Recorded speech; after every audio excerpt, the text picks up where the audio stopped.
41 है, 8 तो मैंने फिक्स कर दी, और वो 8 फिक्स कोई पेपर खरीद के नहीं किए अपन ने, वो अपनी मेहनत, अपना जुनून, अपनी लगन वो आप में अगर है तो आप निश्चित सफलता की ओर बढ़ोगे। अगर वो आपके अंदर नहीं है तो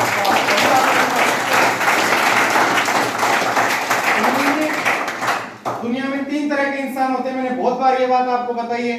पहला होता है सोचता है, दूसरा होता है सोचता नहीं है बिल्कुल करता रहता है, और तीसरा होता है सोचता है फिर करता है। सफल कौन सा होता है तीनों में से? जो सोच के फिर करता है। जब तक आपका लक्ष्य और टारगेट निश्चित नहीं है तब तक आप कुछ नहीं कर सकते।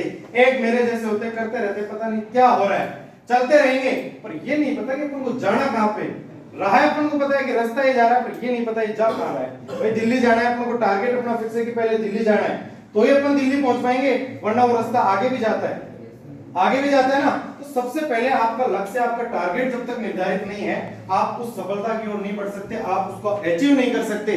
आपको सबसे पहले आपका लक्ष्य निर्धारित होना चाहिए, और लक्ष्य निर्धारित होने के बाद उस पथ पे आपको चलना है। क्या करना है? आपको उस पथ पे चलना है कि ये मेरी सफलता की ओर जाता है, मेरे को किसी से नहीं मतलब। लोगों की ये टेंशन हो रही है, 842 पोस्ट आई, कितनी है ये? 842 पोस्ट, 40 किसमें गई? टीएसपी एरिया में गए। अरे 842 से क्या मतलब है आपको? क्या आपकी 2000 आ जाएगी तो फिर आपका नंबर आ जाएगा क्या? क्या आप कहो कि 2000 पोस्ट आ गई तो आपका निश्चित है क्या? क्यों? अरे आपको 2000 के लिए थोड़ी लड़ना है, आपको सिर्फ और सिर्फ आपकी एक सीट के लिए लड़ना है। कोई आपसे ज्यादा इंटेलिजेंट नहीं है, कोई आपसे ज्यादा होशियार नहीं है, सब आपसे कमजोर है, ये मैं कह रहा हूं आपको। अगर आपने ये ठान रखा है कि रियल में मैं सबसे इंटेलिजेंट हूं और मेरे को सब कुछ आता है, मैं कर सकता हूं, अगर आपकी मेहनत है, और मेहनत करने वालों के पास साथ में आपका भगवान भी साथ देता है। बेटा अगर आपका हल्का सा गलत भी हो रहा है तो भगवान उस पेन को खींच के नीचे ले जाएगा, नहीं नहीं नहीं बेटा यहाँ पे आ जाओ, क्योंकि आपने अगर ईमानदारी से मेहनत की है तो आपका बिल्कुल डायरेक्शन भी सही जाएगा, आपका क्वेश्चन भी सही होगा। और अगर आपने मेहनत नहीं की, छल कपट वाली आपने मेहनत की है, एक दिन आपने 5 घंटे पढ़ लिए, आपका पता नहीं दिमाग कहाँ पे है, और आप पढ़ रहे हो, आपका दिमाग आपके स्थिर नहीं है, तो आपको कुछ नहीं होगा, कभी आपको सफलता नहीं मिलेगी। जब तक आपको पता है टूटी के नीचे मटका लगा हुआ और मटका टेढ़ा है, कभी नहीं बढ़ सकता। बढ़ता है क्या?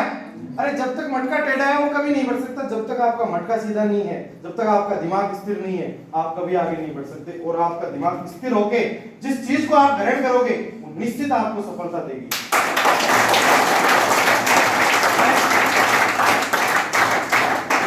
फिर वही बात रिपीट कर रहा हूं, पढ़ाते सब है, पढ़ाएंगे आपको सब है। भाई मैं बोलूंगा कि मेरा नाम दिनेश है तो कोई मेरे को दिनेशिया कह देगा, है कोई छोरा कह देगा, नाम तो जो मैं हूं वही रहूंगा, एक्चुअली वही रहूंगा ना। तो पढ़ाएंगे सब आपको, एक सारी चीज सब बराबर पढ़ाते। और बेटा एग्जाम में मात्र और मात्र 5 या 10 क्वेश्चन ऐसे आते हैं जो हर कोई नहीं करवा पाता। चलो मैं एक क्वेश्चन करता हूं, जिनको पता है वो कोई बोलेगा नहीं, और जिनको नहीं पता मैं उनसे पूछूंगा।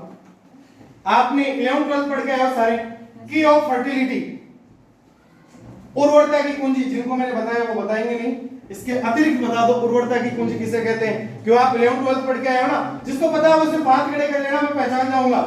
जिनको पता है की ऑफ फर्टिलिटी, उर्वरता की कुंजी, बस एक को पता है ना बेटा? जिनको पता है वो हाथ नीचे कर लो, और जिनको नहीं पता, अरे आपने जब 11th की बुक पढ़ी थी उसके दूसरे या तीसरे पेज पे आपको ये क्वेश्चन था, और 2018 की नहीं या 13 की सुपरवाइजर में आया हुआ है। एक और है कीओप्लाइट, तो आप इनका पढ़ा हुआ है सबका कि पोषक तत्व जो फास्फोरस होता है उसको कीओप्लाइट कहते हैं। इनका आंसर वही आ रहा है। हाँ, इन्होंने सबने ये सोचा कि फास्फोरस ही होगा, नहीं बेटा। की ऑफ फर्टिलिटी किसको कहते हैं ये आपको पता होना चाहिए। आप डायरेक्ट वहां पे देखते कीओप्लाइट, आपको वहां पे लिखा हुआ मिला की ऑफ फर्टिलिटी, आपका क्वेश्चन आ गया कि उर्वरता की कुंजी किसे कहते हैं। आप डायरेक्ट क्या करोगे? पहला अगला ऑप्शन हमेशा गलत होने वाला डालेगा, फास्फोरस डालेगा, तो आप डायरेक्ट क्या करोगे? उसको फास्फोरस। वही आपका गलत। आगे आपने नहीं पढ़ा कि मर्दा रंध्रावकाश दे रखा है, मर्दा प्रोफाइल दे रखी है, या मर्दा परिच्छेदिका दे रखी है, या मर्दा संरचना दे रखी है। इन चीजों से आपको मतलब ही नहीं है, क्यों? आपने तो पढ़ा है ना, जो जीवन की कुंजी है आपने फास्फोरस पढ़ा है, तो वहां पे कुंजी तो आ रहा है ना, ये नहीं पता उर्वरता की आ रही है, जीवन की आ रही है, इस चीज का आपको पता ही नहीं है। तो आप वहां पे क्या कर दोगे? फास्फोरस पहले में आ रहा है तो फास्फोरस आप टिक कर दोगे।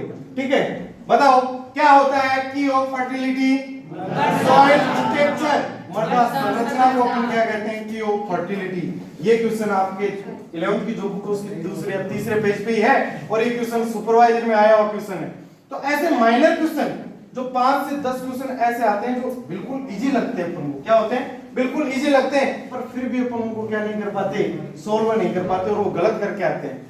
देख लिया ना आपने, ऐसे कई उदाहरण आपके सामने आ जाएंगे कि आप उनको सोचने पे मजबूर हो जाओगे क्या करें, इसमें कुछ नहीं करें। जैसे सर ने काफी अच्छे अच्छे उदाहरण बताए कि ये भी है, ये भी है, आपका सबका ऑप्शन जिसपे ना आ रहा था वह ऑप्शन हमेशा सही होता है।